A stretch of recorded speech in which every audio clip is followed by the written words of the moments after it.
You ask Tiger to solve. This deals with linear equations with one unknown. The final result is m equals 24. Let's solve it step by step. Simplify the expression. Group like terms.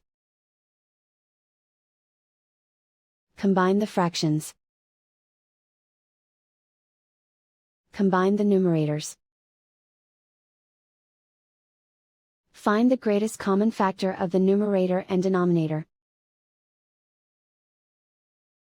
Factor out and cancel the greatest common factor. Simplify the arithmetic.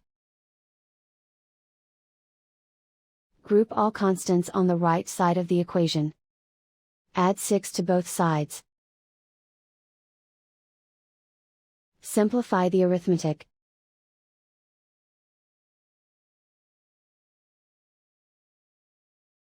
Isolate the m.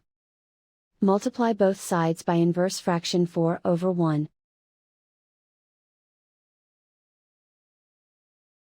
Group like terms. Multiply the coefficients. Simplify the fraction. Simplify the arithmetic. And so the final result is m equals 24.